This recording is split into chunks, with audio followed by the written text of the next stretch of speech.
शरद अजर बिहारी दीन दयाल विरध करुणात्मक संकट। बोलो शिव महापुराण की जय। शिव जी महाराज की जय। ब्रह्मा जी के मुख से त्रिपुर, कौन सा अध्याय है? ये है 10वां। अच्छा। ब्रह्मा जी के मुख से त्रिपुर की कथा सुनने के पश्चात नारद जी बोले, हे ब्रह्मा जी, अब आप कृपा करके यह बताइए कि मैं दानव त्रिपुर के साथ क्यों नहीं जला। यह सुनकर ब्रह्मा जी बोले, नारद, मैं दानव शिव जी का परम भक्त था, इसीलिए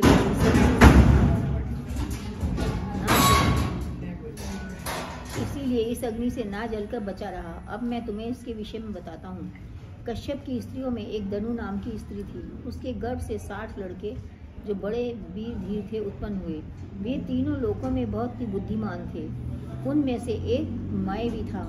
उसने शिव जी का भक्ति पूर्वक बड़ा तप किया तथा अपनी इंद्रियों पर विजय प्राप्त कर पंचाक्षरी मंत्र का भली भांति ध्यान पूर्वक जाप किया। वह गर्मियों में अग्नि में तप कर, वर्षा में खुले वन में रहकर, शीतकाल में जल के भीतर बैठकर कठिन तपस्या करता रहा। उसने शिव जी की मृत्तिका की मूर्ति बनाकर उसकी पूजा की तथा उसी के प्रमाण चावल, बिल्वपत्र और प्रत्येक रंग के सुगंधित पुष्प चढ़ाए। वह स्थिर होकर दृढ़ आसन एवं ध्यान से श्वास रोक कर बैठ गया। तब शिव जी ने प्रकट होकर उससे वर मांगने के लिए कहा, परंतु उसने शिव जी के को नहीं सुना। यह देखकर शिव जी ने अपनी मूर्ति को मैं के ध्यान से खींच लिया। उस समय मैंने आश्चर्यचकित होकर नेत्र खोल दिए तो देखा कि सामने शिव जी खड़े हुए हैं। उनका महागौर शरीर भस्म लगाए भाल पर चंद्रमा विराजमान एवं अपने मुख्य स्वरूप तथा लक्षणों से सुशोभित है। ऐसा सुंदर स्वरूप देखकर मैं दानव उठ खड़ा हुआ तथा सिर झुकाकर शिव जी को प्रणाम कर स्तुति करते हुए बोला, हे नाथ, मैं क्या वरदान मांगूं? आप तो स्वयं ही सब कुछ जानने वाले हैं। हे नारद, शिव जी ने मैं के मुख से ऐसे वचन सुनकर कहा, हे मैं, हम तुमको तुम्हारे हृदय की इच्छा अनुसार यह वर देते हैं कि तुम सब दैत्यों के आचार्य होकर सदैव निर्दोष रहोगे। जिस प्रकार देवताओं में विश्वकर्मा है, उसी प्रकार दैत्यों में तुम होगे। तुमको जरा मृत्यु प्राप्त ना होगी, मतलब बुढ़ापा और मृत्यु तुम्हें दोनों नहीं मिलेगी। हम तुमको कभी कष्ट ना करेंगे। यह कहकर शिव जी ने मैं के शरीर को स्पर्श किया, जिससे उसे अत्यंत आनंद प्राप्त हुआ। मैं भी उनको प्रणाम कर अपने घर को लौट आया। तब समस्त देवताओं ने शिव जी के वरदान के कारण मैं को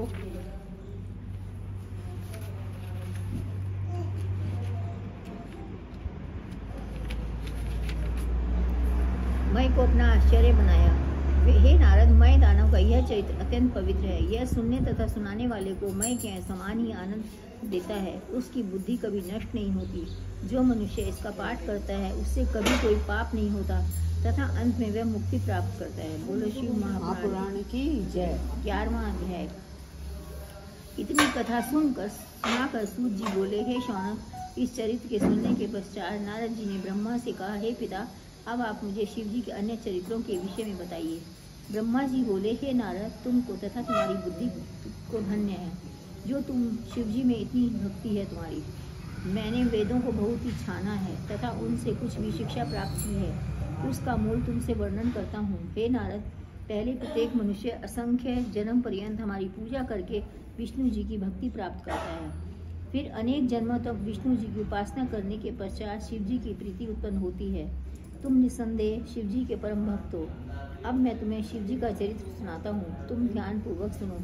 किसी समय एक बार इंद्र एवं समस्त देवताओं ने शिव जी के दर्शन के लिए एक सभा की। उसमें 11 रुद्र, 12 सूर्य, 8 वसु, 13 विश्व देवा, 49 पवन, समस्त दिक्पाल तथा उपदेव आदि उपस्थित थे। ऐसे समाज को अपने साथ लेकर इंद्र बड़े उत्सव के साथ रजोगुण धारण किए हुए शिव जी के दर्शनार्थ चले। उनको संसार में केवल शिव जी के दर्शन से ही यश प्राप्त करना स्वीकार था। उस समय शिव जी ने अपनी लीला द्वारा उसका भयंकर रूप बनाया तथा अवधूतों के समान होकर वे इंद्र के नगर में प्रकट हुए। उन्हें देखकर इंद्र ने पूछा, तुम कौन हो? ऐसा प्रतीत होता है कि तुम शिव जी के सेवकों में से कोई हो। यदि यह सत्य है तो हम तुमको शिव जी के निवास स्थान का पता बताओ। इस प्रकार इंद्र ने कई बार पूछा, परंतु उन्हें कोई उत्तर न मिला। यह देखकर इंद्र बहुत क्रोधित हो गए तथा शिव जी को धमकाते हुए बोले, अरे तू भूत तो नहीं है जो उत्तर नहीं देता? अब मैं तुझे वज्र से मार डालता हूँ। यह कहकर इंद्र ने अपना वज्र शिव जी पर चलाया। जो शिवजी के गर्दन में जाकर लगा। शिवजी वज्र की शक्ति एवं प्रभाव को स्थिर रखने के लिए नीलकंठ हो गए तथा उन्होंने अपने कंठ में श्याम चिन्ह धारण कर लिया। उस समय वज्र भी जलकर भस्म हो गया। तदुपरांत शिवजी का तेज इतना भभक उठा कि चारों ओर दहा फैल गया और सब देवता स्त्रियों सहित जलने लगे। यह दशा देखकर सब कंपित हो गए। तब बृहस्पति ने सदाशिव का ध्यान किया और पहचाना कि ये शिवजी ही हैं। उस समय वे शिवजी की स्तुति करते हुए इंद्र से बोले, हे इंद्रदेव, यह जो तुम्हारे सम्मुख खड़े हैं वे स्वयं सदाशिव ही हैं। तुम दंडवत कर इनकी स्तुति करो। हे नारद, तब इंद्र, बृहस्पति तथा समस्त देवता शिवजी की स्तुति करते हुए इस प्रकार बोले, हे महाराज, आप ये हमारा अपराध क्षमा करें। हम तो आपके दर्शन के लिए ही जा रहे थे, परंतु आपने स्वयं कृपा करके गुप्त रीति से बिना किसी परिश्रम के हमको सबको दर्शन दिए। शिवजी ऐसी उत्तम एवं वृत स्तुति सुनकर अत्यंत प्रसन्न हुए। बोले, हे देवताओं, हम बहुत प्रसन्न हैं। अब तुम अपनी इच्छा अनुसार वरदान मांगो। शिवजी के ऐसे वचन सुनकर देवगुरु ने कहा, हे शिवजी, अब आप क्रोध दूर करके इंद्र की रक्षा करें तथा आपके भाल पर जो तेज रूप नेत्र है उसकी तीक्ष्णता दूर हो जाए। यह वचन सुनकर शिवजी बोले, हे बृहस्पति, उस अग्नि को जो हमारे नेत्र से निकल गई है अब हम किसी प्रकार अपने भाल में स्थान नहीं दे सकते। हम इस तेज को बहुत दूर फेंक देंगे जिससे इंद्र को कष्ट नहीं होगा। तुमने इंद्र को जीवन दान दिया है, इसलिए आशा से तुम्हारा नाम जीव प्रसिद्ध होगा। यह सुनकर बृहस्पति एवं इंद्र आदि अत्यंत प्रसन्न हुए। तब शिवजी ने उस तेज को अपने हाथ से समुद्र में फेंक दिया तथा अंतर्ध्यान हो गए। उर्वशी महापुराण की 12वां अध्याय। ब्रह्मा जी बोले, हे नारद, जब शिवजी ने अपने नेत्र के तेज को दूर फेंक दिया तब वह सुर नदी सागर में गिर पड़ा और एक बालक के रूप में प्रकट होकर अत्यंत भयानक रुदन करने लगा। उसके शब्द से पृथ्वी कांपने लगी। वह शब्द चारों ओर फैल गया। सब लोग आश्चर्य करने लगे। पर्वत चलायमान हुए और समुद्र सूख गए। तब सब देवता एवं मुनि आश्चर्यचकित हो मेरे पास आकर बोले, हे ब्रह्मन, ये कैसा शब्द है और कहाँ से आ रहा है? आप इसको दूर कर देवताओं को आनंद प्रदान कीजिए। मैंने उनसे कहा, हे देवताओं, मैं स्वयं ही इस शब्द को सुनकर आश्चर्यचकित हूँ। तुम सब लोग अब अपने अपने घर को जाओ। जहाँ से यह शब्द आता है मैं वहाँ जाकर पता लगाता हूँ। इस प्रकार समझाकर मैंने उन सबको विदा कर दिया तथा स्वयं उस शब्द को ढूंढते हुए समुद्र तट पर आया। वहाँ मैंने देखा एक अत्यंत सुंदर बालक पड़ा हुआ है। उसे देखकर मैंने निश्चय किया कि यह शब्द अवश्य ही इस बालक का है। अतः मुझको आते हुए देखकर सागर अपने उस पुत्र सहित मेरे पास आ गया तथा प्रणाम करने के पश्चात उसने उस लड़के को मेरी गोद में डाल दिया और स्वयं खड़ा रहा। मैंने उससे पूछा, हे सागर, यह पुत्र किसका है? सागर ने उत्तर दिया, हे ब्रह्मन, यह बालक मुझ में उत्पन्न होने से मेरा ही है। अब आप इसका नामकरण संस्कार कीजिए। हम दोनों में परस्पर यह वार्ता हो ही रही। हम दोनों में परस्पर ये वार्ता हो ही रही थी। उस लड़के ने मेरी दाढ़ी पकड़कर इस प्रकार खींची कि मेरी आंखों में आंसू निकल पड़े। तब मैंने समुद्र से कहा, हे समुद्र, तेरा यह पुत्र अत्यंत बलशाली होकर तेरे यश को समस्त संसार में फैलाएगा। इसने मेरी दाढ़ी को इतनी जोर से पकड़ा है कि मेरी आंखों में आंसू बहने लगे, इसलिए इसका नाम जलंधर होगा। अब यह जहाँ से उत्पन्न हुआ है वहीं चला जाए। हे नारद, यह कहकर मैंने शुक्र को बुलाया और एक बड़े उत्सव का आयोजन किया। फिर उसका राज्याभिषेक करके ब्राह्मणों को बहुत दान दिया। जालंधरी नगरी उसकी राजधानी हुई। उस समय समुद्र ने बड़ी धूमधाम से उत्सव की रीतियाँ पूर्ण की। इसके पश्चात मैंने जलंधर से कहा, हे जलंधर, तुम्हारे कुल के शुक्र गुरु होंगे ये। इतना कहकर वहाँ से मैं अंतर्ध्यान हो गया तथा जालंधरी नगरी को बसाकर वहीं निवास करने लगा। समुद्र उसे देखकर बहुत प्रसन्न था। उसने दैत्यों के राजा कालनेमी को बुलाकर अपने पुत्र की शक्ति का वर्णन किया। कालनेमी उसे सुनकर कुल सहित अत्यंत प्रसन्न हुआ तथा उसने अपनी पुत्री का विवाह जालंधर के साथ करने की इच्छा प्रकट की। तदुपरांत शुक्र की सम्मति से दोनों का विवाह बड़ी धूमधाम से संपन्न हुआ। जालंधर वैसे तो स्वयं ही बहुत बलवान था। उस पर शुक्र की सहायता मिलने पर उसने सब लोगों को जीत कर अपने अधीन कर लिया। उसने पुत्रवत प्रजा का भलीभांति पालन किया। जो दैत्य पाताल लोक में भाग गए थे वे सब भी जालंधर की आज्ञा पाकर निर्भय हो उसके समीप आ पहुँचे। जालंधर ऐसा राजा हुआ उसके राज्य में कभी किसी ने उसकी आज्ञा का उल्लंघन नहीं किया। उसने सब लोगों में अपने अपने वर्ण के अनुसार धर्म कर्म कराया, जिससे कोई कुमार पर अग्रसर ना हुआ। इस प्रकार उसका प्रताप एवं तेज तीनों भुवनों में फैल गया। बोलो महाशिव पुराण की जय। 13वां अध्याय। ब्रह्मा जी बोले, हे नारद, एक बार जलंधर अपनी सभा में बैठा हुआ था। सब वीर दैत्यों के अधिपति तथा समस्त देवता आदि उसके चारों ओर अपने अपने स्थान पर बैठे हुए थे। इतने में बिना शीश का राहु उस सभा में उपस्थित हुआ। उसको देखकर जलंधर ने शुक्र से अत्यंत आश्चर्यजनक के साथ पूछा, हे गुरु, इसका सिर किसने काटा है? शुक्र बोले, हे जलंधर, इसके विषय में मैं तुम्हें एक पुरातन कथा सुनाता हूँ। जब देवता एवं दैत्यों में परस्पर युद्ध किया, तब देवता परास्त हुए। उस समय दैत्यों के राजा बलि थे। राजा बलि शिव जी के अनन्य भक्त थे। उस समय सब देवता दैत्यों से हार कर विष्णु जी की शरण में गए। विष्णु जी ने देवताओं पर कृपा करके यह कहा, हे देवताओं, तुम सब जाकर दैत्यों से मेल कर लो तथा समुद्र के दोनों किनारों का भली भांति मंथन करो। जब उस समुद्र में से अमृत की उत्पत्ति होगी, तब ही अमृत को तुम सबको पिलाकर दैत्यों के साथ छल करेंगे। इस प्रकार जब तुम अमृत का पान कर लोगे, तब दैत्यों पर प्रबल हो जाओगे। यह सुनकर देवताओं ने दैत्य के राजा बलि के पास जाकर मित्रता स्थापित की। तदुपरांत दैत्य एवं देवता दोनों मंदर नगरी को उखाड़ कर समुद्र तट पर ले गए। वहाँ वासुकी नाग को मंदरगिरी में पर्वत में डाल के मंदरगिरी को मथानी बनाया। फिर वे सब समुद्र का मंथन करने लगे। उस समय इंद्र के परम हितैषी विष्णु जी ने एक उपाय किया। उन्होंने देवताओं को पहले वासुकी नाग के सिर की ओर खींचने के लिए कहा। उस समय दैत्यों ने विष्णु जी के मतलब को न समझकर कहा कि नहीं, हम सिर की ओर से खींचेंगे, हम पूंछ की ओर से क्यों लेंगे? तब सब दैत्य सिर की ओर से तथा देवता पूंछ की ओर लगाकर वासुकी नाग का मंदरगिरी में लपेट कर समुद्र मंथन करने लगे। विष्णु जी स्वयं भी देवताओं के साथ मथने लगे। दोनों पक्ष पहले गणपति की पूजा करना भूल गए, इसीलिए सर्वप्रथम मंथन से हलाल विष निकला।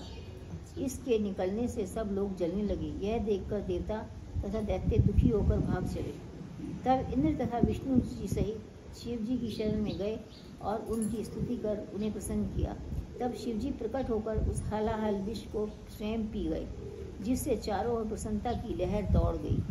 हे नारद, इसके पश्चात देवताओं तथा दैत्यों ने धीरे धीरे मंथन करके समुद्र से सब रत्न निकाल लिए। विष्णु जी ने कौशल से उत्तम उत्तम रत्न देवताओं को दिए तथा वारुणी मध्य दैत्यों को देकर अमृत देवताओं को पिला दिया। उस समय राहु भी देवताओं के साथ बैठा हुआ था। वह उन सबको धोखा देकर अमृत पी गया। विष्णु जी ने यह देखकर उसका सिर अपने चक्र से काट डाला। इसके पश्चात उस स्थान पर देवताओं और दैत्यों में भयानक युद्ध हुआ। उसमें करोड़ों दैत्यों के स्वामी मारे गए, जो शेष बचे हुए पाताल में भाग गए। उस समय से सभी दैत्य भयभीत थे। परंतु अब जब से आपका अवतार हुआ है तथा आप राजा हुए हैं, तब से दैत्यों को पाताल से प्रकट होने का अवसर प्राप्त हुआ है। जलंधर यह सुनकर कि उसके पिता समुद्र को देवताओं तथा दैत्यों ने मिलकर मथा था, अत्यंत क्रोधित हुआ और वह अग्नि के समान प्रज्वलित होकर नेत्र लाल कर दांतों को अपने होठों से चबाने लगा। फिर उसने धम्मर नामक दूत को बुलाकर कहा कि तुम इंद्र के पास निर्भय होकर जाओ और उससे यह कहो कि तुमने हमारे पिता समुद्र को क्यों मथा था, तुमने उसमें से सब रत्न क्यों निकाल लिए थे तथा स्वयं देवताओं सहित अमृत पान कर देवताओं को मद्यपान क्यों कराया। तुमने धोखे से दैत्यों को परास्त किया, यह अच्छा नहीं हुआ। अब तुम इसका फल अवश्य भोगोगे। जलंधर की यह आज्ञा पाकर धम्मर दूत वहाँ से चलकर इंद्र की सभा में जा पहुँचा। वहाँ उसने अहंकार में भरकर इंद्र के सम्मुख अपना मस्तक नत नहीं किया। इस प्रकार कहने लगा, हे इंद्र, समुद्र के पुत्र जलंधर ने तुमको यह संदेश भेजा है कि तुमने समुद्र से जो रत्न निकाल लिए हैं उन सबको हमें सौंप दो, तो सब बात ठीक हो जाएगी। क्योंकि दिन का भूला हुआ यदि रात को लौट आवे तो यह भूला नहीं कहलाता। इसलिए यदि तुम शीघ्र ही हमारी शरण में आओ, अन्यथा तुम इसका फल शीघ्र ही प्राप्त करोगे। यह संदेश सुनकर इंद्र जलंधर को बड़ा बलवान एवं पराक्रमी समझ मन में भयभीत हुए, परंतु ऊपर से क्रोधित होकर वे बोले, हे तुम हमारी ओर से जलंधर को यह उत्तर देना कि पहले किसी समय पहाड़ों ने हमारे लोक में उड़कर सबको नष्ट भ्रष्ट कर दिया था। तथा वहाँ के असंख्य निवासियों को मार डाला था।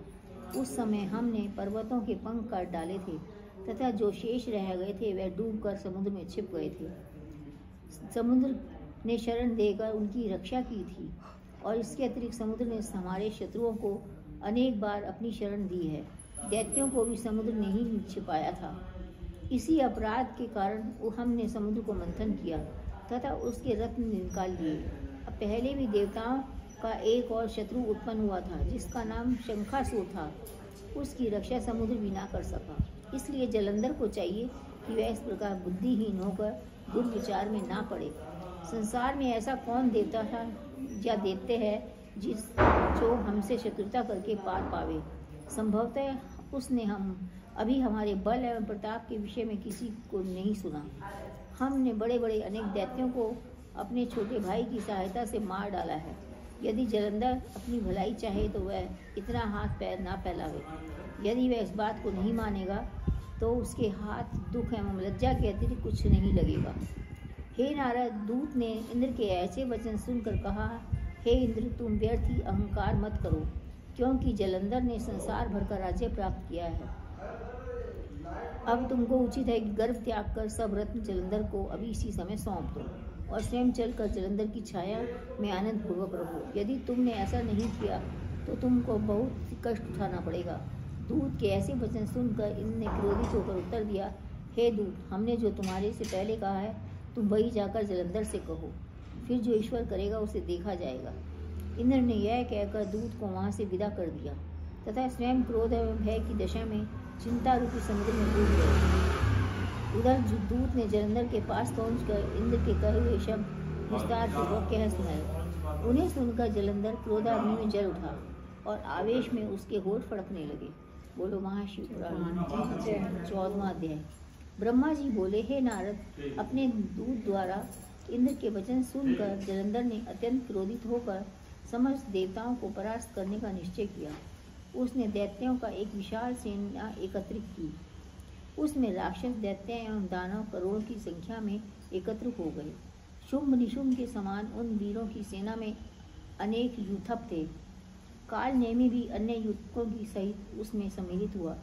ऐसी बलशाली अपार सेना लेकर जलंधर देवलोक जीतने के लिए चल दिया। उस समय पृथ्वी कांपने लगी।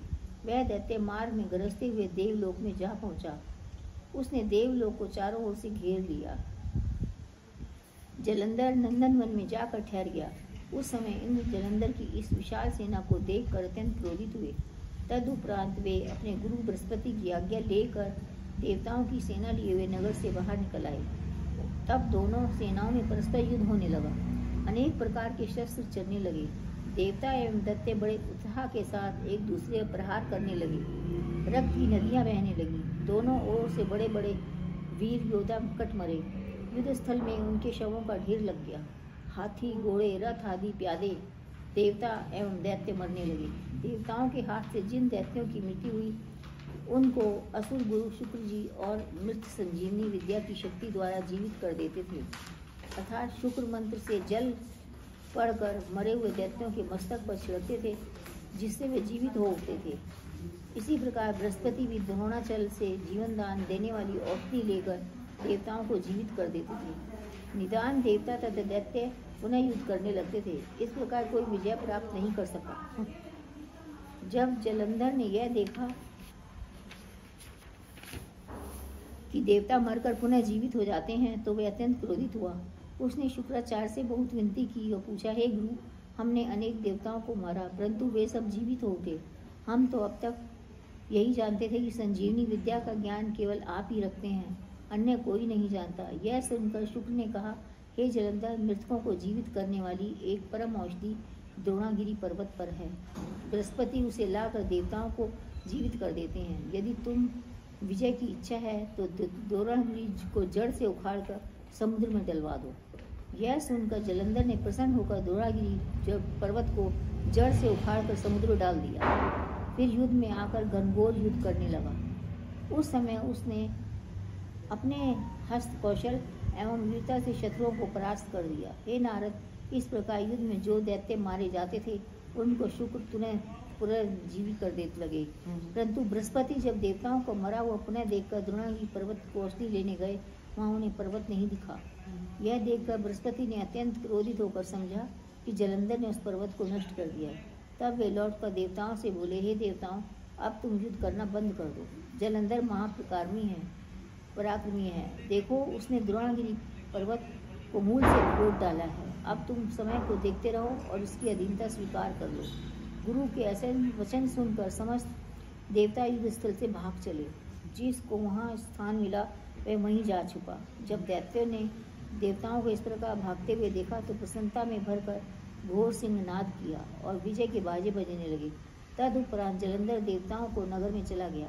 यह देखकर इंद्र आदि बड़े बड़े देवता सिमट कर एक कुंतल में जा छिपे, परंतु वहां भी उनका भय दूर न हुआ। परंतु इस प्रकार उन्होंने अनेक प्रकार के कष्ट उठाए। जलंधर देवताओं को अपने वश में करने के पश्चात आनंद पूर्वक राज्य करने लगा। जिस स्थान पर कभी देवताओं की राजधानी थी, वहां अब दैत्यों ने राजधानी बनाई।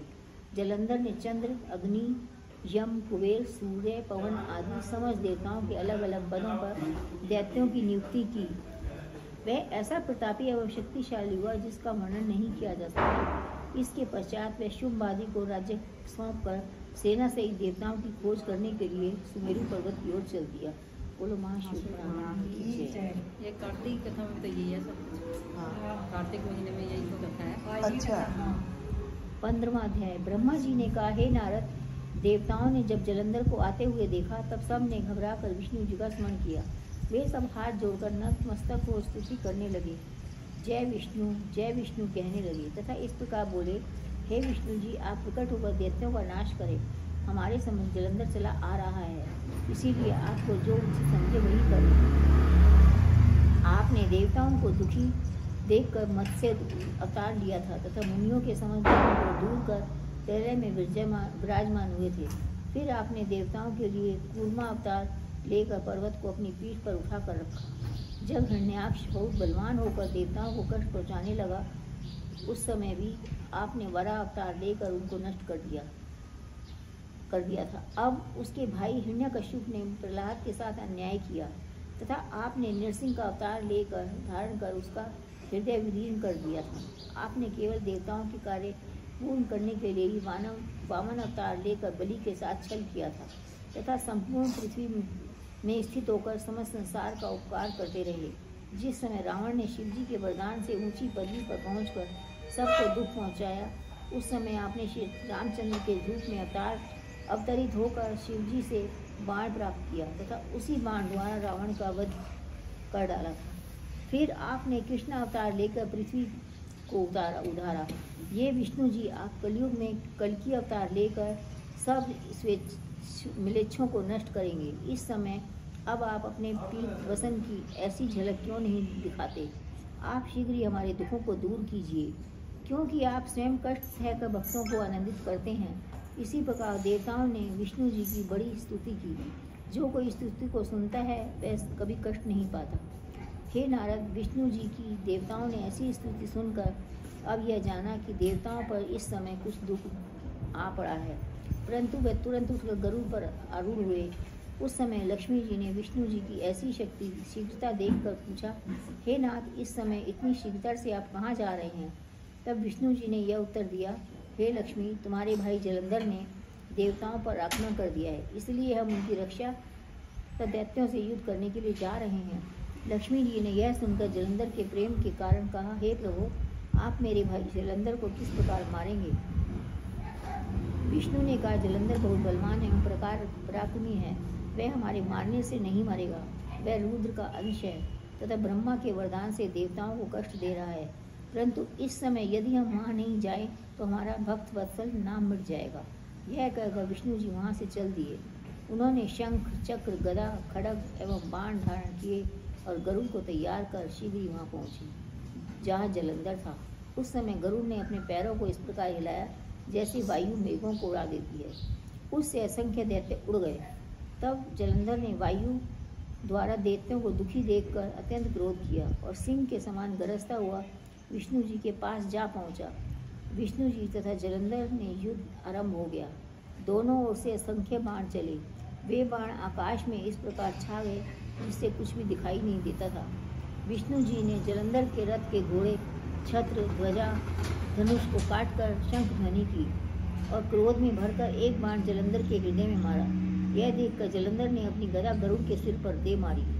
गरुड़ उस गदा की चोट ना सह सके और धरती पर गिर पड़े। तब विष्णु जी ने निर्भय होकर अपने खड्ग द्वारा उस गदा को काट दिया।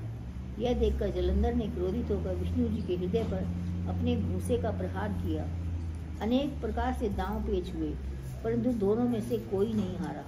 जब विष्णु जी ने बादल के समान गरजते हुए कहा, हे जलंधर, हमने तेरे समान वीर तीनों लोकों में नहीं देखा। तेरे इस प्रकार पराक्रम से हम अत्यंत प्रसन्न हैं, इसलिए हमसे इच्छा अनुसार वर मांग ले। हे नारद, राजनीति का यही मुख्य तात्पर्य है कि किसी भी युक्ति से अपना मनोरथ पूर्ण किया जाए।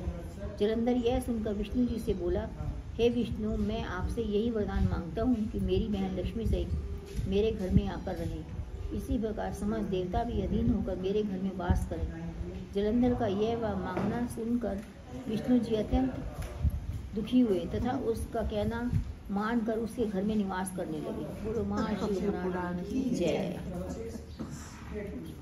ब्रह्मा जी बोले, हे नारद, जलंधर ने लक्ष्मी जी को बहन बना लो और विष्णु जी को बुला लो साथ में। लक्ष्मी जी तुम्हारे घर की। ये सारी कथा वही है जो समझ में आती है कार्तिक में, पूरे कार्तिक महीने की। अच्छा। ब्रह्मा जी बोले, हे नारद, जलंधर ने तीन लोकों पर विजय प्राप्त करके देवताओं के स्थान पर दैत्यों को नियुक्त कर दिया और समस्त राजाओं को जीत कर अपने अधीन कर लिया। उसने संसार की संपूर्ण बहुमूल्य रत्न, अद्भुत वस्तुओं को अपने अधिकार में कर लिया। फिर उसने सब दिक्पालों को बुलाकर अपने नगर में प्रजा के समान बसा दिया। उसने इंद्र से ऐरावत हाथी छीन लिया तथा उच्चैश्रवा अश्व भी उसकी अश्वशाला में आ पहुंचा। कल्प वृक्ष भी उसके आंगन की शोभा बढ़ाने लगा। इस प्रकार जो मुख्य मुख्य वस्तुएं थी, जैसे वरुण का छत्र, प्रजापति का रथ तथा अनल का अंकुश, उन सबको छीन कर उसने अपने अधीन कर लिया। इसके पश्चात उसने दया एवं धर्म पूर्वक संपूर्ण प्रजा के पुत्र के समान पालन किया, इसीलिए वह दैत्यों में अद्वितीय गिना गया। उसके राज्य में किसी को कोई कष्ट नहीं था। चारों वर्ण अपने अपने धर्म तथा आश्रम में स्थित थे। कोई मनुष्य अधर्मी ना था। किसी को धर्म तथा आश्रम में किसी को तीनों प्रकार के दुखों में से एक भी दुख नहीं था। कोई मनुष्य अकाल मृत्यु नहीं पाता था और ना वहाँ किसी मनुष्य के हृदय में पाप उत्पन्न होता था। स्त्रियां पातिव्रत धर्म का पूरी तरह से पालन करती थीं। ब्राह्मण धर्म कथाएं कहते थे। कोई भी दरिद्र ना था। हे नारद, उस समय जलंधर के राज्य में देवताओं के अतिरिक्त और किसी के मन में ना तो किसी प्रकार का भय था और ना कोई कष्ट की। एक दिन सब देवता एकत्र होकर शिव जी का स्मरण एवं ध्यान स्तुति करने लगे। देवताओं ने कहा, हे शिव जी, आपकी ही कृपा होनी चाहिए। हमको विष्णु जी का बड़ा भरोसा था, परंतु उन्होंने हमारी पत्नी लक्ष्मी सहित जलंधर के घर में निवास कर लिया है। जब तक हमारा काम विष्णु जी से निकलता था, तब तक हम आपको किसी प्रकार का कष्ट नहीं देते थे। तब देवताओं की प्रार्थना सुनकर शिव जी ने आकाशवाणी द्वारा कहा, हे देवताओं, तुम चिंता मत करो, हम तुम्हारी मनोकामना अवश्य पूर्ण करेंगे। और शिव जी यही करते थे, सबकी मनोकामना पूर्ण करते थे। नहीं, शिव जी के अंश से ही बना था ना वो। हाँ, तो वही मार सकता और तुम्हारी देवताओं ने उस आकाशवाणी को सुनकर बड़ा आनंद प्राप्त किया। हे नारद, उस समय तुमने जलंधर के घर में जाकर विष्णु जी आदि को देखा। जलंधर ने तुम्हारी भली प्रकार अगवानी की तथा पूर्ण रूप से पूजा की। कुशल क्षेम पूछने के पश्चात उसने तुम्हारे आगमन का कारण पूछा और यह कहा कि आपने संसार में जो कुछ आश्चर्यजनक चरित्र देखा हो उसका वर्णन कीजिए। तब तुमने जलंधर को उत्तर दिया, हे जलंधर, एक दिन हम कैलाश में गए जो सृष्टि भर में सबसे श्रेष्ठ है। शिव जी को स्तुतियां प्रणाम करके मैं वहाँ की सामग्री को देखकर आश्चर्य में पड़ गया तथा विचारने लगा कि इतनी असंख्य सामग्री किसी के यहाँ ना होगी, इसलिए अब मैं तुम्हारी सामग्री देखने को यहाँ आया हूँ। जलंधर ने तुम्हारी यह इच्छा जानकर अपनी संपूर्ण सामग्री दिखाते हुए पूछा, हे नारद, सत्य कहना कि दोनों स्थानों में कहाँ अधिक सामग्री है। तब तुमने यह उत्तर दिया, हे जलंधर, वास्तव में तुम्हारे घर बहुत सामग्री है, परंतु एक दारा रत्न की कमी है, मतलब स्त्री रत्न नहीं है। शिव जी के घर में ऐसी स्त्री है जिसके समान कोई भी नहीं है संसार में। मरने का कारण है। उसकी सुंदरता पर ब्रह्मा तक मोहित हो गए थे। वह इतनी सुंदर है कि उसने कामदेव के शत्रु शिवजी को भी शिव रानी के समान दूसरी स्त्री बनावे, परंतु उन्हें सफलता नहीं मिल सकी। इतनी कथा कहकर ब्रह्मा जी बोले, हे नारद, तुम जलंधर से इतना कहकर वहाँ से चले गए। तुम्हारे जाने के पश्चात जलंधर काम जोर से पीड़ित होकर रोगियों के समान दुख सागर में डूब गया और कामवश ही वो शिव जी को अन्य देवताओं के समान समझ राहु को उनके पास भेज दिया। हे नारद, उन्होंने जलंधर की ऐसी भावना देखकर उसके ज्ञान को खींच लिया। अपने स्वामी जलंधर की आज्ञा अनुसार राहु शिव जी के पास चल दिया। वह 6 जोड़ी तो पार कर गया, परंतु जब 7वें द्वार पर पहुंचा, वहां गणों के राजा नंदी द्वारपाल बनकर बैठे हुए थे। तब नंदी ने उसको रोक दिया। तदुपरांत वे शिव जी की आज्ञा लेकर उसे अपने साथ करते हुए राहु से पूछा, कहो तुम क्या जानते हो? राहु ने उत्तर दिया, हे शिव जी, जलंधर जो सबसे श्रेष्ठ है तथा उसके अधीन देवता विष्णु जी भी हैं, उसने यह कहा है कि तुम तो तपस्वी योगी दिगंबर मरघटों में पड़े रहने वाले हो। तुम्हें भोग विलास में कोई प्रयोजन नहीं है। तुमको ऐसी कोमलांगी स्त्री से क्या प्रयोजन है? ऐसी स्त्री जो हमको चाहिए। इसलिए तुमको उचित है कि उस परम सुंदरी स्त्री को हमें दे दो। राहु के ऐसे वचन सुनकर शिव जी अत्यंत क्रोधित हुए। तब तुरंत ही भौं से एक मनुष्य उत्पन्न होकर आगे आ खड़ा हुआ। उसका शरीर अत्यंत भयानक तथा वज्र के समान दृढ़ था। उसका सिंह का सा स्वर तीक्ष्ण, जीवा जलती हुई अग्नि के समान नेत्र, सब बाल खड़े हुए तथा इसी प्रकार अत्यंत भयानक डील-डौल था। वह विष्णु जी के चौथे अवतार नृसिंह के समान जान पड़ता था। वह शिव जी की इच्छा जानकर राहु को खाने के लिए आगे बढ़ा। यह देखकर राहु भयभीत हो वहाँ से भाग चला, परंतु शिव जी के उस गण ने उसे ना जाने दिया और वहीं पकड़ लिया। यह देखकर राहु अत्यंत कंपित होकर शिव जी से बोला, हे शिव जी, आप मुझको ब्राह्मण जानकर मेरी इसके द्वारा रक्षा कीजिए, यह मुझको खाए ही डालता है। शिव जी ने राहु के ऐसे विनयपूर्वक वचन सुनकर उस गण से उसे छुड़वा दिया। उस समय गण ने राहु को छोड़ दिया। शिव जी के पास जाकर यह विनय की, हे प्रभु, मैं बहुत भूखा हूँ, आप मेरे लिए कुछ भोजन बतला दीजिए, मैं भूख की आग से जल जाता हूँ। यह सुनकर शिव जी ने कहा, यदि तुम इतने ही भूखे हो तो अपने हाथ एवं पाँव को खा डालो। गण ने शिव जी की आज्ञा अनुसार वही कार्य किया। उसने अपने सिर के अतिरिक्त सब अंग खा डाले। हे नारद, यह दशा देखकर शिव जी आश्चर्यचकित हुए। तब उन्होंने अत्यंत प्रसन्न होकर गण से कहा, हम तुम्हारे आज्ञा पालन से प्रसन्न होकर तुम्हारा नाम कीर्ति मुख रखते हैं। अब तुम ही हमारे द्वारपाल होगे। जो व्यक्ति पहले तुम्हारे पूजन ना करेगा उसको हम स्वप्न भी दर्शन नहीं देंगे। हे नारद, उस दिन से कीर्ति मुख गण शिव जी के द्वार पर द्वारपाल के रूप में रहते हैं। कीर्ति मुख की पूजा किए बिना शिव जी की सब पूजा व्यर्थ हो जाती है। राहु जब कीर्ति मुख के हाथ से छूटकर भागा तो वह कैलाश पर्वत के गड्ढे में गिर गया, जिससे उसका अंग भंग हो गया।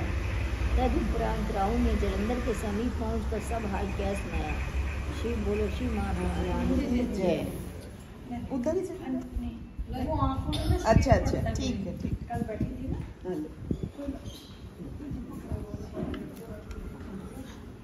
सारी कथा वही है कार्तिक में। ऐसे छोटे आयो कार्तिक पैर नहीं चलते थे ना। बोलो, शुरू करो। 17वां अध्याय। ब्रह्मा जी ने कहा, हे नारद, दूत के ये वचन सुनकर जलंधर अत्यंत क्रोधित हुआ तथा उसने सब दैत्यों को आज्ञा दी कि सब एकत्र होकर इसी समय शिव जी के कैलाश पर्वत पर आक्रमण करें। यह सुनकर समस्त सरदार एवं सेनाध्यक्ष अपने अपने शस्त्र लिए चतुरंगणी सेना के साथ चल दिए। उस सेना में 1 करोड़ दैत्य, 500 कबंध तथा 100 कुल ध्रुम, चल, कालक, ध्रुव, मूरज और काल ने भी। सारे युद्ध वाले ही पढ़ते हो। मैं कहती सब थोड़े तेज रहे ना, चुस्त रहे ना, इनको थोड़ा जोश आए ना। आगे विष्णु जी का और देखना। अच्छा।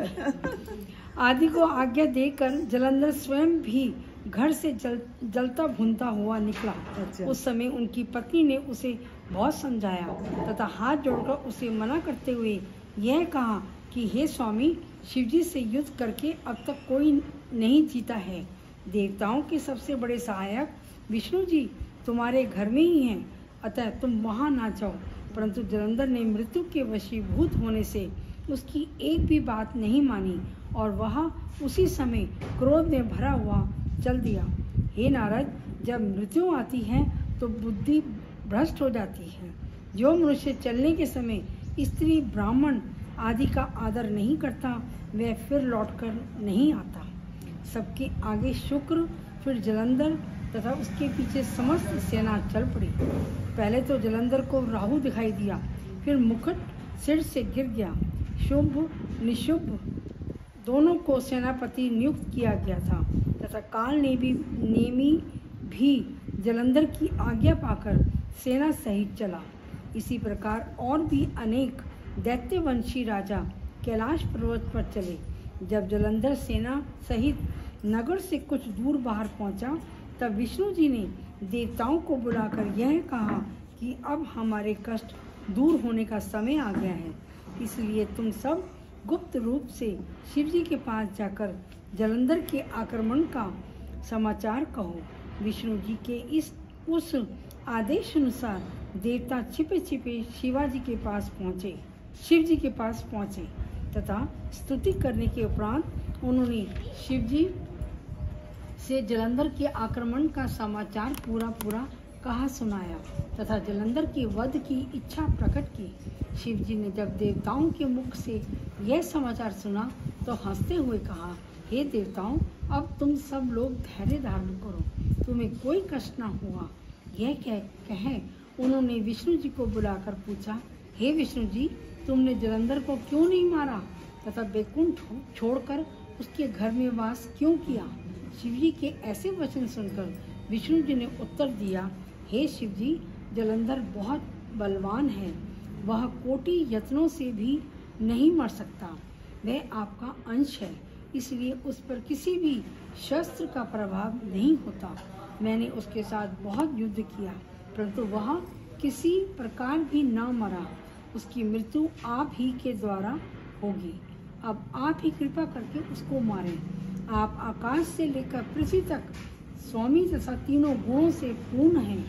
यह सुनकर शिवजी बोले, हे विष्णु जी, जलंधर हमारे अंश से उत्पन्न हुआ है, इसलिए हम उस पर त्रिशूल नहीं चला सकते तथा त्रिशूल के अतिरिक्त जो भी हमारे पास अस्त्र है उसका जलंधर पर कोई प्रभाव न पड़ेगा। इसलिए हमने एक उपाय सोचा है कि सब अपना अपना तेज हमको देते जाओ। उस तेज से हम एक शस्त्र का निर्माण करेंगे और उसी शस्त्र द्वारा जलंधर को जलाकर भस्म कर देंगे। यह सुनकर मैंने विष्णु जी ने इंद्र ने तथा समस्त देवताओं ने शिव जी को अपना अपना तेज दे दिया। हम सबका वह तेज एकत्र होकर अत्यंत प्रज्वलित हुआ। तब शिव जी ने उसमें से एक शस्त्र बनाया, उसका नाम सुदर्शन चक्र रखा। वह चक्र कोटि सूर्यों के समान प्रकाशवान एवं अग्नि के समान प्रज्वलित था। सुदर्शन चक्र के बनाने से जो तेज शेष रह गया उसे शिव जी ने वज्र बनाया। यह देखकर सभी देवता अत्यंत प्रसन्न हुए। हे नारद, इतने में ही जलंधर कैलाश पर्वत के समीप पहुंच गया। उसने पर्वत की एक कंदरा में सेना सहित डेरा डाल दिया। तब सब देवता उसे देखकर छिपे छिपे अपने स्थानों को जहां वे पहले वास करते थे चले गए। शिवजी के गणों ने दैत्यों की सेना के आगमन के पूर्व ही शिवजी को समाचार दे दिया था कि दैत्य सेना अब आना ही चाहती है। इसलिए शिवजी ने अपने नंदी गणपति एवं वीरभद्र को यह आज्ञा दी कि तुम अन्य गणों के सहित जाकर दैत्यों से भली भांति युद्ध करो। शिवजी के गण यह आज्ञा पाकर वहां से चल दिए तथा पर्वत के नीचे उतर गए। बोलो शिव पुराण की जय। 18वां अध्याय। ब्रह्मा जी ने कहा 3:15 बजे से। ब्रह्मा जी ने कहा, हे नारद, शिवजी के गण उनकी आज्ञा पाकर जय शिव जय मृत्युंजय कहते हुए प्रसन्नता पूर्वक गाते बजाते हुए दैत्य सेना से लड़ने को चल दिए। वहां पहुंचकर दोनों ओर से भयंकर मार काट शुरू हो गई, जिससे पृथ्वी कांपने लगी। दोनों ओर से अनेक प्रकार के शस्त्रों का प्रयोग किया गया। युद्ध स्थल अस्थि, मांस तथा रुधिर से पट गया। जो दैत्य गणों के हाथ से मारे गए उनको शुक्र ने पुनः जीवित कर दिया। जब गणों ने फिर दैत्यों की सेना का वध किया तो शुक्र जी ने उन्हें फिर जला दिया। इसी प्रकार गणों ने अनेक बार दैत्यों का वध किया, परंतु शुक्र ने फिर उनको जीवित कर दिया। निदान गणों ने कोई उपाय ना देख दुखी होकर शिवजी के पास जा सब वृतांत कह सुनाया और बोले कि अब हम दैत्यों से युद्ध न करेंगे, क्योंकि हम दैत्यों को मारने में असमर्थ हैं। हे शिव जी, ये काम आप स्वयं ही करें। गणों के मुख से ऐसे वचन सुनकर शिव जी क्रोधित होकर बोले, यह कार्य शुक्र मृत्युंजय मंत्र पाकर कर रहा है। उसी समय शिव जी के मुख से कृत्या नाम की एक स्त्री प्रकट हुई। उसका स्वरूप अत्यंत भयानक था। उसकी दाढ़ें बड़ी भयंकर पर्वत के समान थी। ऐसे स्वरूप से प्रकट होकर वह शिव जी की सेना के साथ युद्ध स्थान में आई। वह महाभयंकर नाद करती हुई दैत्यों का भक्षण करने लगी। तब दैत्य उसके स्वरूप को देखकर तथा उसके पराक्रम से भयभीत होकर भागने लगे। इसके पश्चात कृत्या शुक्र को अपने गुप्त अंग में दबाकर उड़ गई तथा सबके देखते देखते आंखों से ओझल हो गई। शुक्र को कृत्या द्वारा उड़ा ले जाने पर दैत्य लोग बड़े भयभीत हुए और उनकी सेना में हाहाकार मच गया। उस समय वे इधर उधर भागने लगे। हे नारद, तब शिवजी के गण प्रसन्न होकर दैत्यों को चारों ओर से घेर कर सिंह के समान गर्जना करने लगे। दैत्य भागकर चारों ओर फैल गए। दैत्यों की यह दशा देखकर शुभ, निशुंभ तथा कालनेमी तीनों सेनापति अत्यंत दृढ़ता के साथ गणों का सामना करने लगे। अंत में उन तीनों ने शिवजी के गणों को बहुत बुरी तरह से मारकर दुखी कर दिया, जिससे वे हार मानकर वहां से भाग चले। इतने में गणपति, नंदी, वीरभद्र आदि ने सब गणों को रोककर धैर्य देकर बुला लिया। फिर दोनों सेनाओं में युद्ध छिड़ गया। कालनेमी तथा नंदगण, गणपति तथा शुंभ और वीरभद्र तथा निशुंभ परस्पर लड़ने लगे। ये सभी युद्ध भूमि में अपनी वीरता का प्रदर्शन करने लगे। वीरभद्र ने निशुंभ के हृदय में तीक्ष्ण बाण मारा, जिससे निशुंभ धरती पर गिर पड़ा। वीरभद्र ने ज्यों ही यह चाहा कि उसे सांग से मार डाले, इतने में ही शुंभ ने उठकर वीरभद्र पर बड़े क्रोध से अपनी सांग का आक्रमण किया, जिससे वीरभद्र घायल होकर पृथ्वी पर गिर पड़े।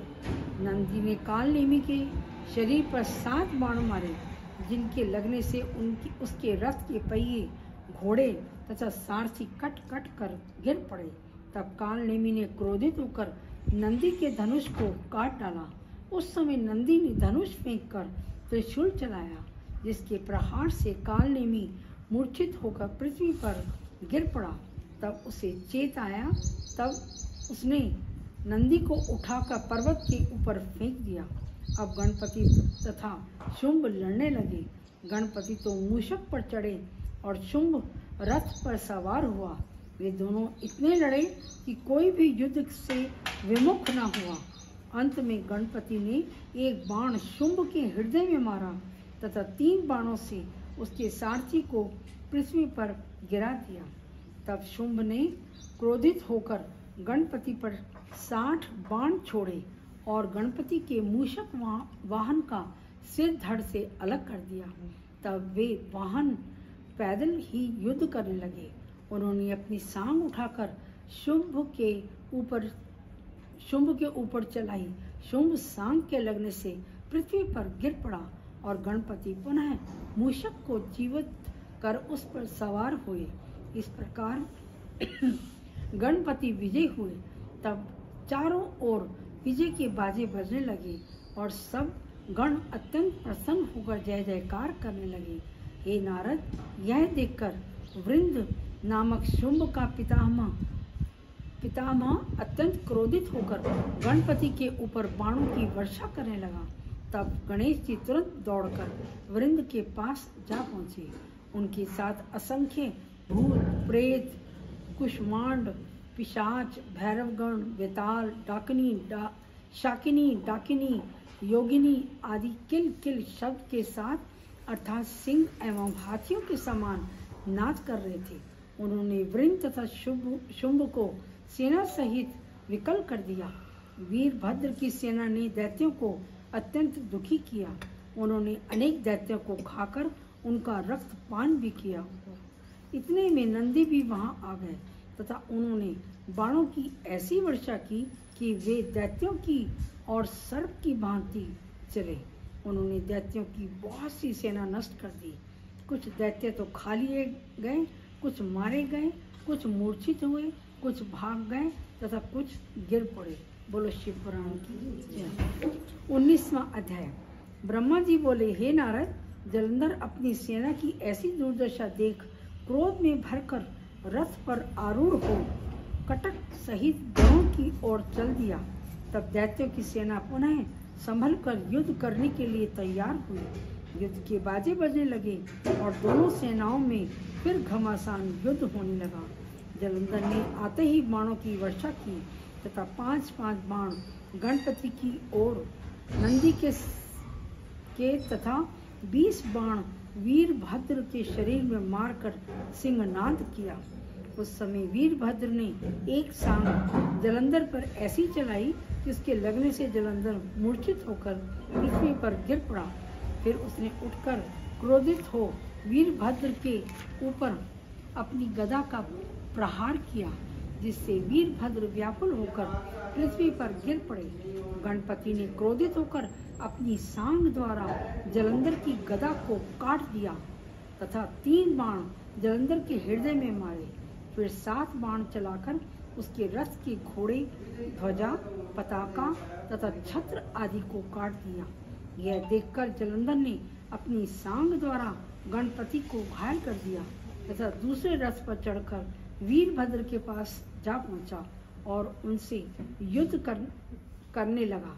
तब वीरभद्र ने जलंधर का धनुष काटकर उसके मस्तक पर परिघ से प्रहार किया। उस प्रहार से जलंधर पृथ्वी पर गिर पड़ा। थोड़ी देर बाद उसने सचेत होकर वीरभद्र के ऊपर परिघ से ऐसा प्रहार किया कि वीरभद्र मूर्छित होकर पृथ्वी पर गिर पड़े।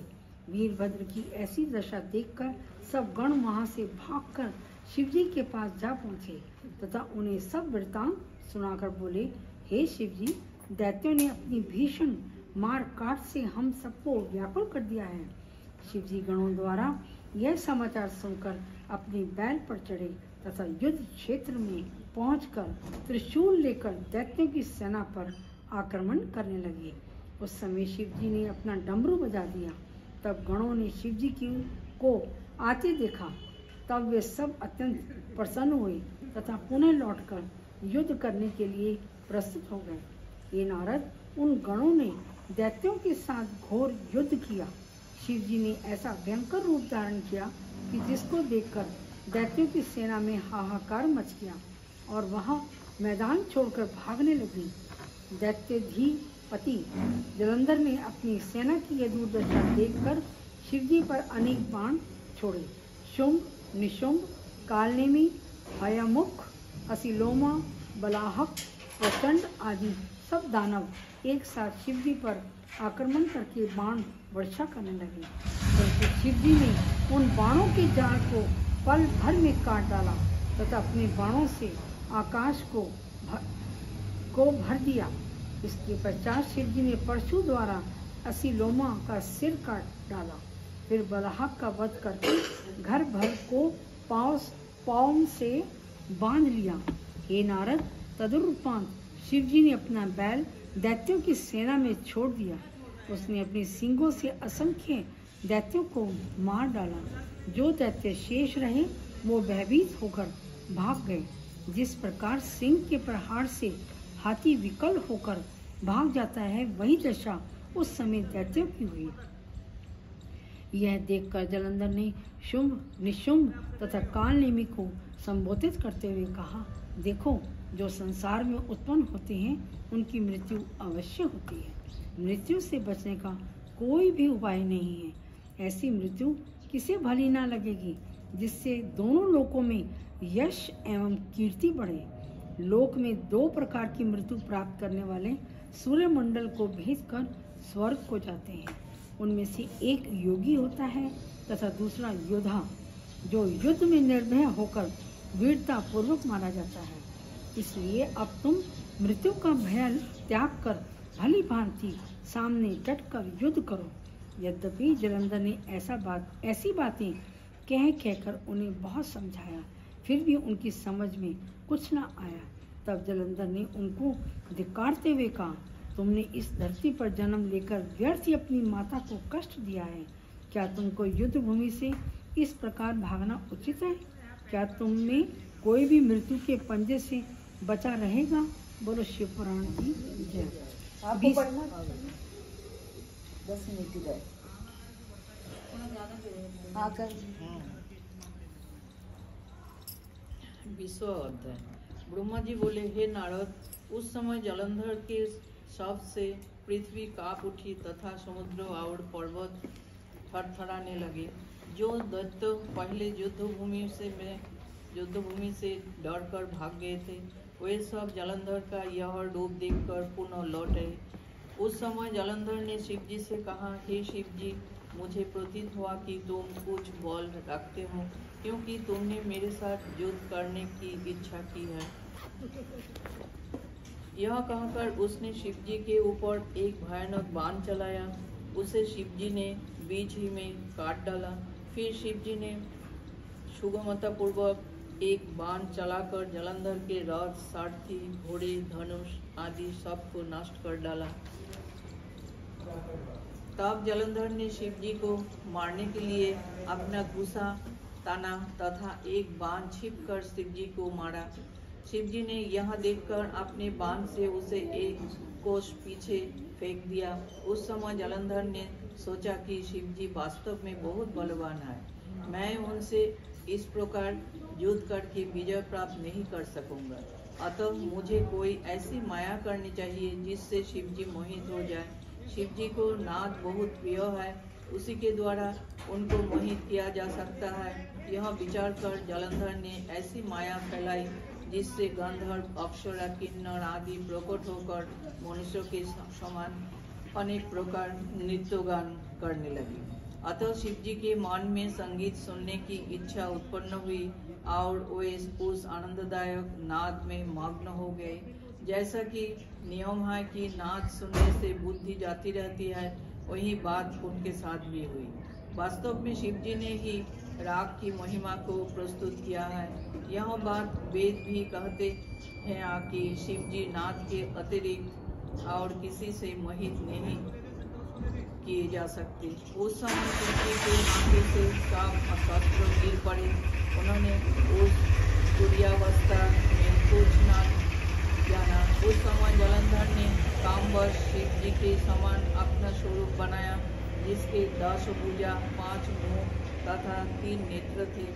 फिर उसने अपनी माया से एक बेल बनाया और उस पर चढ़कर तथा शिव जी के जो मुख्य चिन्ह थे उन सब को धारण कर शुभ, शुंभ, निशुंभ को युद्धस्थल में छोड़कर स्वयं गिरिजा के पास जा पहुंचा। गिरिजा ने भी पहले तो लोकप्रीति से उसको शिवजी जाना, परंतु जब वे सखियों के बीच में से उठी और यह जाना कि यह छल से शिवजी का स्वरूप बनाकर आया है, तब वे वहां से तुरंत अंतर्धान हो गई। हे नारद, यह देखकर जालंधर लज्जित होकर पुनः युद्धस्थल को लौट आया।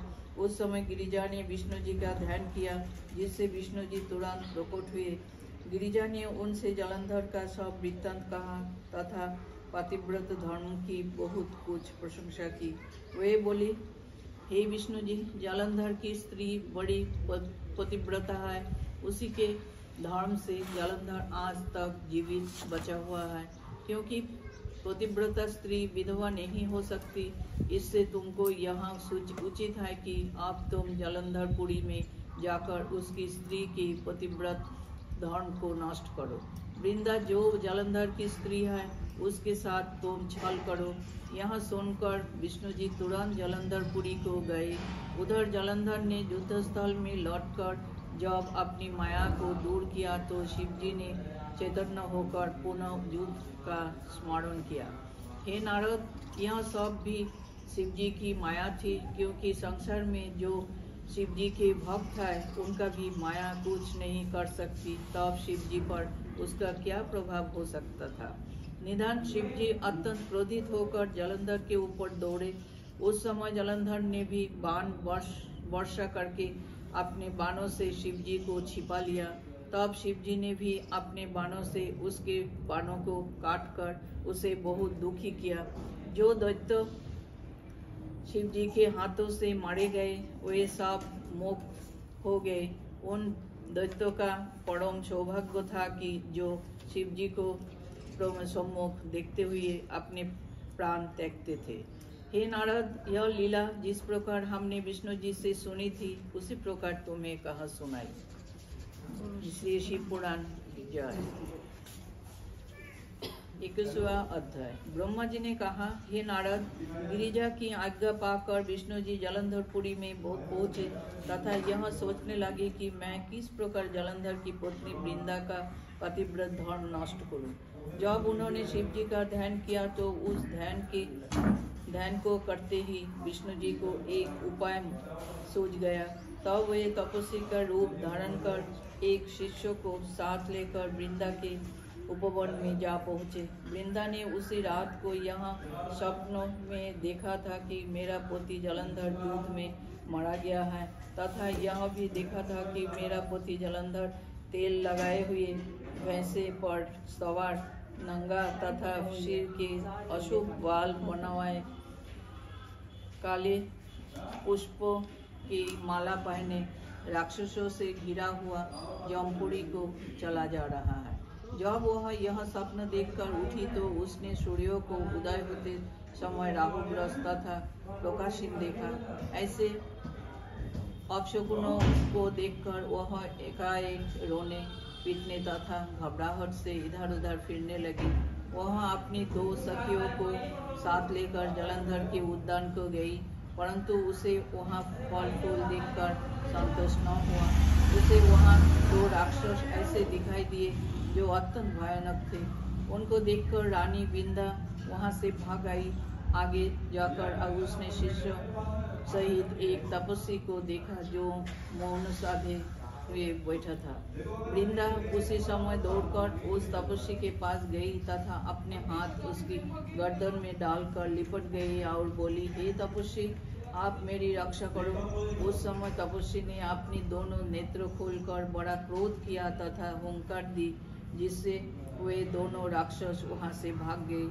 यह देखकर जालंधर की स्त्री अत्यंत प्रसन्न हुई तथा प्रणाम करके उनके तपोबल की प्रशंसा करने लगी। फिर वह तपस्वी से इस प्रकार बोली, हे प्रभु, आप मेरे पति का जो शिवजी से युद्ध करने के लिए गए हैं वृत्तांत कहिए। हे नारद, यह सुनकर तपस्वी रूपधारी विष्णु जी ने हंसकर ऊपर की ओर देखा, जिससे तुरंत ही 2 बंदर वहां आ उपस्थित हुए तथा उन्हें प्रणाम करके बैठ गए। फिर वे दोनों बंदर गुप्त हो गया। तदुपरांत एक क्षण भी नहीं बीता कि वे दोनों बंदर पुनः पहले की भांति आकर बैठ गए। इस बार उनके हाथ में जालंधर का शीश एवं धड़ था। उसे उन्होंने योगी के सम्मुख रख दिया तथा स्वयं दुखी होकर बैठे रहे। उस समय वृंदा अपने पति का सिर देखकर व्याकुल हो पृथ्वी पर गिर पड़ी। तब तपस्वी ने पानी आदि छिड़क कर वृंदा को सचेत किया। वृंदा पुनः रो होकर अपने पति का सिर अपने सिर से लगाकर व्यथित होने लगी और बोली, हे नाथ, मैंने तो आपसे शिवजी के साथ युद्ध करने के लिए पहले ही मना किया था, परंतु आपने मेरी बात नहीं मानी। इसी प्रकार वह अनेक बातें कह कर रोती रही। फिर तपस्वी से बोली, हे महाराज, आप मेरे ऊपर कृपा करके मेरे पोती को जीवित कर दीजिए। मैं आपके प्रभाव को देख चुकी हूँ, इसलिए मुझे विश्वास है कि आप योग्य है कि मेरे पोती को जीवित कर देंगे। यह सुनकर मुनि वेशधारी विष्णु जी ने कहा, हे वृंदा, जो मनुष्य शिव जी को क्रोधाग्नि से मृत्यु को प्राप्त हुआ है उसे हम जीवित नहीं कर सकते, परंतु तुम्हारे दुख को देखकर हम इसको जीवित करेंगे। यहाँ कहकर उन्होंने सिर को धड़ से जोड़ दिया तथा स्वयं अंतर्धान होकर उस शरीर में प्रवेश कर गई और जलंधर के समान उठकर बैठ गई। तदुपरांत उन्होंने वृंदा को गले लगाया, परंतु वृंदा यह सब कुछ न समझ सकी और उसने बड़ी प्रसन्नता पूर्वक उनके साथ सहवास करके अपना धर्म नष्ट कर दिया। जब वह उत्तम रीति से विहार कर चुकी तब विष्णु जी ने अपना शरीर प्रकट कर दिया। उसे देखकर वृंदा ने उन्हें पहचान लिया। तब वह अपने कृत्य पर बहुत दुखी हुए। क्या जरूरत था विष्णु जी का ऐसा करने? उसको मरना नहीं था, नहीं तो उसने जलंधर में उसका वो बेचारी वृंदा। तब वह अपने कृत्य पर बहुत दुखी हुई। उसे विष्णु जी उसे विष्णु जी के ऐसे छल पर बहुत क्रोध आया।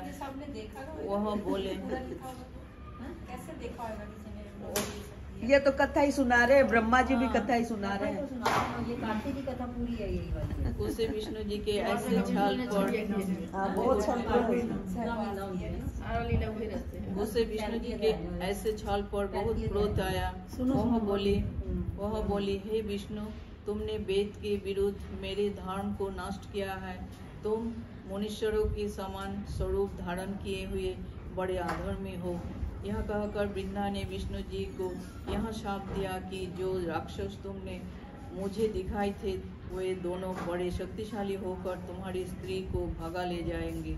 उस समय तुम दुखी होकर वन में फिरोगे और तुम्हें हर प्रकार का कष्ट प्राप्त होगा तथा जो बंदर तुमने मुझको दिखाए वही तुम्हारे सहायक होंगे।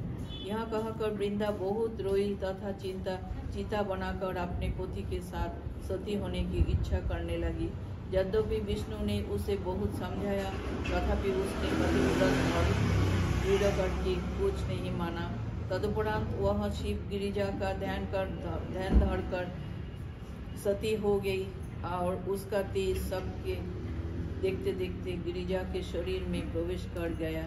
हे नारद, विष्णु जी यह दशा देखकर बारंबार पछताते हुए उनकी सुंदरता के स्मरण में दुखी हुई तथा उसकी चिता की भस्म को अपने शरीर में मलकर उसी स्थान पर वास करने लगे।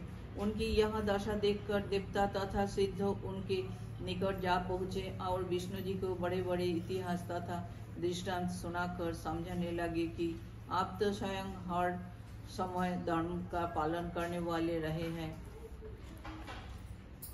अब आप यहाँ से चलिए तथा अपने वैकुंठ लोक में विहार कीजिए। जो पाप आपसे दुर्भाग्यवश हुआ है वह सब शिव जी की कृपा से नष्ट हो जाएगा। आप किसी प्रकार का दुख मत कीजिए तथा यहाँ से अपने स्थान को चलिए। आप हमें इन शब्दों के लिए क्षमा करें क्योंकि हम तुच्छ आपको समझा रहे हैं। उन लोगों के इस प्रकार समझाने पर भी विष्णु जी ने किसी को कोई उत्तर नहीं दिया तथा उसी प्रकार शोक में बैठे रहे। हे नारद, शिव जी की माया बड़ी विचित्र है और सब उसी के अधीन रहते हैं। श्री शिव पुराण की जय। 22वां अध्याय। ब्रह्मा जी बोले, हे नारद, उधर वो पहले ही सती हो गई है। वो पहले ही हो गई ना, वो तो बाद में मरे, तभी तो मरेगा। ये मतलब धर्म भ्रष्ट हुआ तभी वो मरेगा ना। ब्रह्मा जी बोले, हे नारद, उधर युद्ध क्षेत्र में शिव जी को चेत हुआ तब देवता उन्हें देखकर बहुत आनंदित हुए। उस समय शिव जी की वीरता एवं पराक्रम को देखकर जलंधर ने यह विचार किया कि अब मुझे माया करनी चाहिए जिससे मैं शिवरानी को प्राप्त करने में सफल हो सकूं।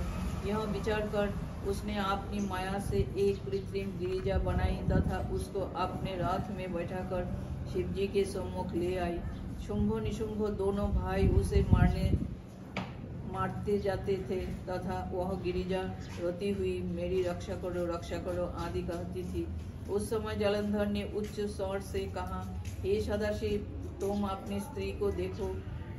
यदि तुम्हें अपनी स्त्री बहुत प्रिय है तो समझ लो कि अब उसको मैं पकड़ लाया हूँ तथा उसकी ऐसी दुर्दशा कर रहा हूँ। क्यों, क्या तुमको नहीं दिखाई देता? तुमको सहस्र धिक्कार है जो तुम अपने को आप भी बड़ा समझते हो। शिव जी जलंधर के यह वचन सुनकर तथा माया की गिरिजा को देखकर अत्यंत दुखी हुए और मौन साध कर बुद्धि को भूल बैठे। तब शिव जी ने भी लीला करके अपने को ऐसा शोकाकुल प्रदर्शित किया कि जलंधर ने अपने धनुष को कानों तक खींचकर 3 बाण, एक शिव जी के सिर पे, दूसरा वक्ष में तथा तीसरा उदर में मारे। उस समय शिव जी जलंधर की माया को जान भयंकर रूप धारण कर अग्नि के समान प्रकट हुए। शुंभ तथा निशुंभ युद्ध से विमुख होकर भागे। जलंधर की सारी माया उसी समय नष्ट हो गई। तब शिव जी ने शुंभ निशुंभ को यह शाप दिया कि तुमने छल करके गिरिजा को दुख पहुंचाया है तथा युद्ध में मुख मोड़कर भागे जा रहे हो, इसलिए तुम्हारा धर्म नष्ट हो गया है।